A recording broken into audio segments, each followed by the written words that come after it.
Welcome to the Missions Podcast, the show that explores your hard questions on missions, theology, and practice to help goers think and thinkers go. I'm Alex Kochman, Advancement Director for ABWE, joined with Scott Dunford, West Coast Advancement Coordinator and Pastor of Redeemer Church in Fremont, California, and Brian Nester of Cedarville University. We're coming to you live from Cedarville University, and we're excited about some things happening in the missions program here that we're going to be talking about a little bit more. But first, if you're not just listening, if you're watching by video today, you will notice we've got some swag. Some ABWE sunglasses. Real cool or ridiculous, probably more ridiculous, but. For you, yes, especially. But we timed this really well with the sunlight coming straight in our faces from the outside window right when we scheduled this recording. So. Don't need the lights. Yeah. Ohio, the Sunshine State. Oh, yeah, that's right. Welcome right. to Ohio. The sun always shines in Ohio. Yeah, so we're excited to have you, Brian. Brian, why don't you just introduce yourself, your role at Cedarville. The Cedarville students listening and a lot of the ABWE missionaries that are listening might be aware of your work, but a lot of people won't be as well. So why don't you explain your role? All right, well, thank you. It's great to be with you. And I will want to, first of all, just greet Cedarville alum that might be watching, because we have a lot of Cedarville and ABWE connections long before I got here. Just very well-tuned partnership for many, many years. We're excited about that. And I am part of global outreach here at Cedarville. Years ago, if you were pre-2014, you would be thinking of MIS. That's what it was called when I first got here in 1994. MIS was started by Don Callan, former board member with ABWE, head coach, athletic director, a hero here at Cedarville. He and Harold Green started MIS, Missions Outreach Program at Cedarville, in the early 70s. So we're about 50 years old as far as short-term missions going to serve with missionaries overseas. My introduction really to Cedarville I came as a youth pastor bringing students, but my formal introduction came as we were missionaries with ABWE in Budapest, Hungary, and hosted some of the early 90s short-term missionaries that came over to visit us in Budapest and Romania and Ukraine when we were serving in the early 90s. So I've been here at Cedarville now since 94. And just in short, our overall responsibility of global outreach is to get students involved locally, domestically, short-term mission trips, and overseas mission trips on a regular basis. So, Brian, I mean, those of us in the ABWE world, you show up at all the events. You're as much a part of the ABWE family, not just from your time serving overseas, but just continually have been involved. It might be mistaken. Some people might think you're the president of Cedarville, and you assure us you're not. I'm not. And Thomas White also assures us you're not. That's right. And we're all thankful. We'll clarify that with him when we interview him later today, just to make sure that we're all on the same page. But you've been in this role for a long time, both as a missionary receiving short-term trips, but now on the other end of preparing students to go overseas and being on the sending side of things. First of all, what are you seeing? What have you seen different? It's easy for us. Even Alex and I were talking about just. He's a millennial, I'm a Gen Xer, and trying to understand Gen Z. I don't understand Gen Z at all, and I'm closer in age. Yeah. And I don't understand them at all. I think TikTok is degenerate trash. Well, yeah, probably. I don't know what it is. Right. Next generation I am. I've heard of it. So as you've been working with students, from I was in college in '94, all the way through today. And today, the kids that are here now weren't even born in '94. Tell us, are the kids all right? And if they're not all right, what have you seen in the differences of college students through the years? Yeah, well, again, I think Cedarville, we're very fortunate. We do get great kids to begin with, and we've been through, this past year, weird things with COVID. Previous to that, we had 9/11, 2001, all those kind of things that would maybe cause fear or disruption in short term, let alone, long-term missions as well. Our students seem to respond with excitement. They want to go, they want to serve. And I can't take any credit for what I feel is an atmosphere at Cedarville of students want to go serve. It's not just vacation with a purpose. I hope we never use. I don't think you guys ever use that phrase. Every vacation should have a purpose to rest, to vacation, and to be a gospel testimony. I understand that.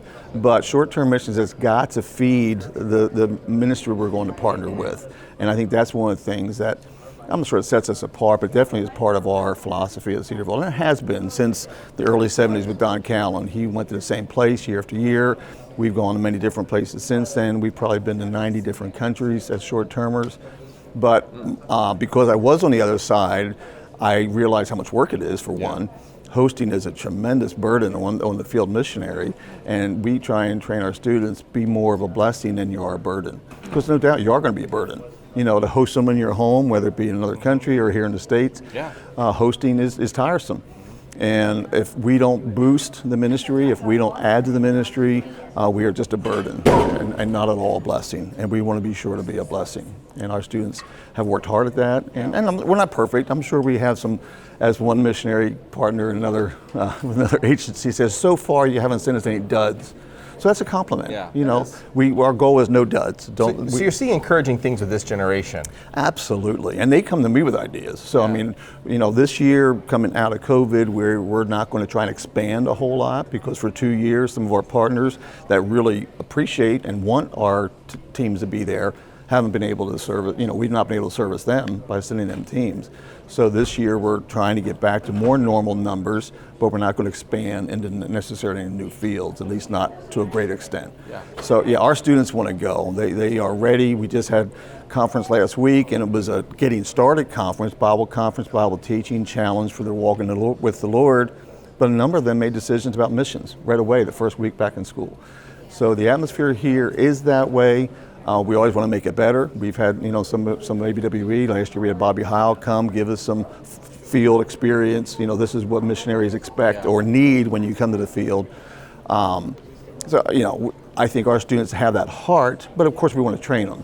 Be sure you go to serve. You're not going to turn the world upside down. You know, those that came to Budapest when we were there, they really enhanced the church planning with English teaching and youthfulness and different things that add to a ministry. But it was really the long-term missionaries, and we try and instill that.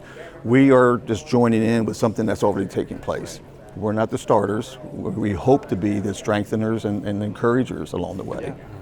So I'm not a missionary, but I'm going to approach this kind of as an outsider. We just had a small group from our church in our home a few nights ago, and we had a wonderful time. A lot of small kids. We've got 3 kids from age 1 to 8, right? So there was a lot of activity in the house, and we were probably up till 9 or 10 p.m. just cleaning stuff up. It was one of those nights, right? That happens. So hospitality can be a burden, a great joy, but exhausting. All the more so when you're dealing with people that are living out of a suitcase, spending a week, 2 weeks with you at a time, and you yourself are living in another culture overseas. So we're here at Cedarville University, and we want to speak to the students and encourage them about missions, but let's shift and focus to the missionaries themselves directly. How can that be a joyful time for them, not just a time where they feel like there's a burden potentially, and how can they receive whatever value it is that the students do bring to their ministry? Yeah, that's great. For one, be ready to receive, you know, because missionaries are givers. There's no doubt about it. They're there because they want to invest, they want to give, they want to serve. But sometimes one of our teams went to the Amazon with some of your people, and they built a stairway. You know, they just did different things practically, as well as a vacation Bible school and church planning assistance and so forth. But they also wanted to give the couple a night away for their anniversary or something. And I know the missionary, I won't give you his name, you probably know who it is, but he didn't want to, you know, he resisted accepting that gift. But sometimes missionaries need to be able to receive that gift, you know, because it's just an expression of appreciation, ministry. But it can be against their nature, they're givers by nature. Absolutely, they feel guilty. All of us, actually. Yeah, they could feel guilty. And you know, that's one thing, be ready to receive, but I think also share your life. One of the most effective missionaries, who's now, I think, also field rep for another agency, hosted us in Mexico for a number of years. And one of the trademarks, every year, he made it a point, before we used the word even debrief, I mean, he was debriefing with the team that went and just shared his testimony, shared his burden. And I think for the missionaries to receive, for one thing, but also to invest in the team and spend time with them, which again, it's costly, it's time consuming, it's exhausting, but I think the return will be those that are willing and ready to go full time, which is part of what you want short term to be. You want to see, you know, in time you might see some people come back or go back somewhere in long term missions. And for the missionary just to spend time with these students and the team, just to share, what the Lord has done. Because when we talk with students when they come back, one of the most meaningful things is getting to know the missionary, getting to know the family, like you say, having kids. We'll even send leaders. Some of our faculty and staff will take their families on mission trips because a family opens up doors of ministry, conversation.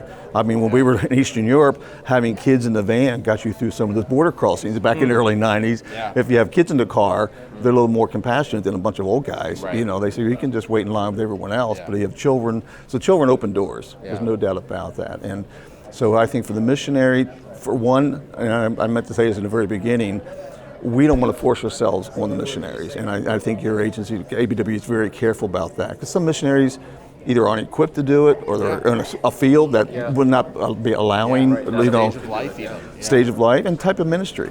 So you want to be sure that the host missionary would like to have us. So that's one of the things, we don't want to push ourselves on a field.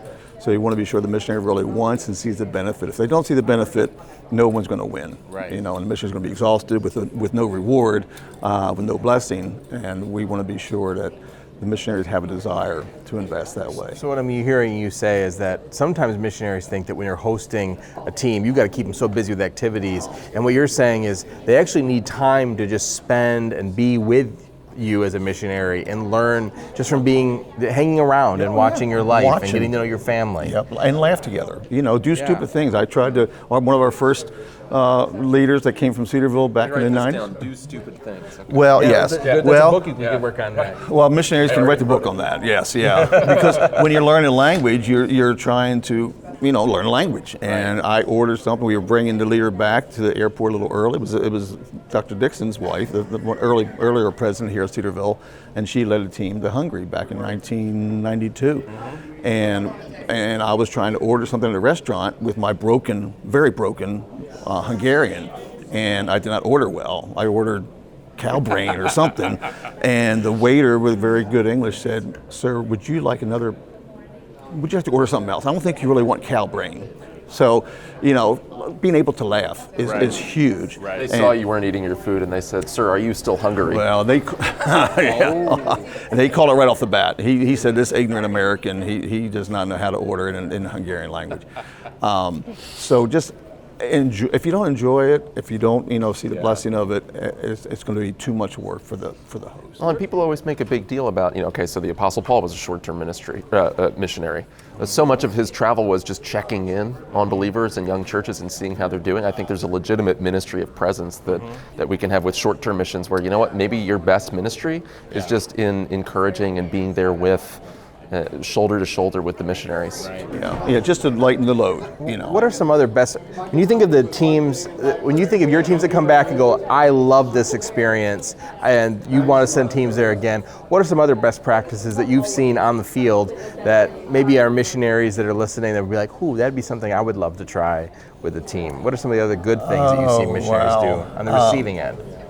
Well, stretching the team. We try to say everyone will be ready to share the gospel, share your testimony, giving them opportunities without endangering.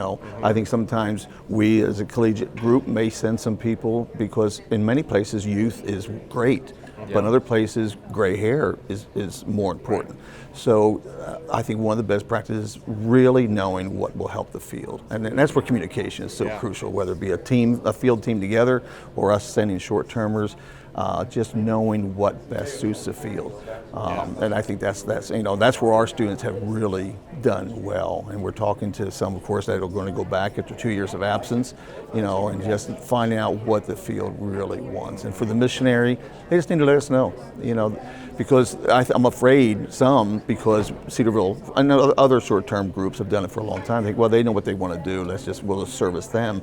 They need to let us know what their needs are. And if we can't meet their needs, we shouldn't be a burden.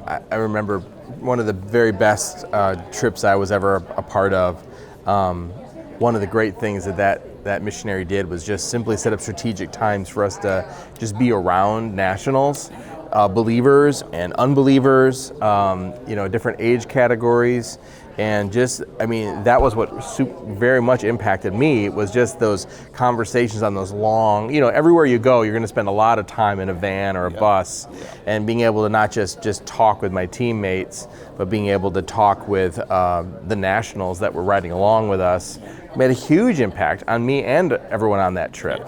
Oh yeah, the relationships. It's funny, just this week, because we have a student here now who is the great-granddaughter of one of our partners from the early 90s. He was already a senior pastor, suffered through a lot of persecution in the early days under the Warsaw Pact there in Hungary, and now his daughter is here. And Mrs. Dixon, like I mentioned, 30 years ago, 20-some years ago, she connected with this man's wife and still asks questions. Yeah. So relationship, I think missions is all about that to begin with, but short-term got to be the same way, What most excites you about what you see happening here at Cedarville with missions, Brian?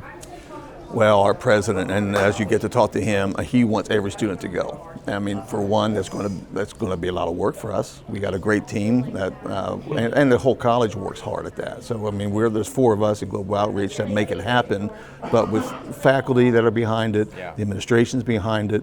The president is preaching it and living it. He's putting money behind it as he's able to. So the students are the most exciting, but because we got such support and encouragement from the top, I'm not sure other schools have that. Yeah. And he's done it. He most recently went to India. Maybe I shouldn't say that, but we send teams to India, and he went to India with one of our teams, and he has a desire to do it as well as encourage it. And students come, they know that. Students will come to Cedarville for the education. It's a great education, but they know that chapel, Bible minor, and missions and outreach is just a big part of what Cedarville stands for. Really he would like every student to get out there, and he's helping make that happen by his enthusiasm and by his support. Well, this is no surprise to you, but wherever we go around the world, especially in the ABWE world, we find Cedarville presence, and we're so grateful for the long partnership between this mission agency and this academic training institution and the local churches that are a part of all of that and making that happen. So thank you, Brian, for many, many years of service. And a lot of that's because of you. It's by God's grace. And like I said, those that as I've heard others say, we stand on the shoulders of those that worked hard to make it happen. And I appreciate those that went before us, that's for sure. Yeah. Amen. And we're grateful for all of you. And we're grateful for you for listening and for watching today. To get more content, go to missionspodcast.com. You can also follow us in your podcast platform of choice. And when you do so, remember to leave us a positive rating and a 5-star review. That'll help get this content in front of others that can share it and can be blessed by it. And if you've been blessed by the ministry of the Missions Podcast, you can go to missionspodcast.com/support. That'll help us offset some of the cost of bringing you this content and support the work of the gospel around the world. Until next time, thanks for listening.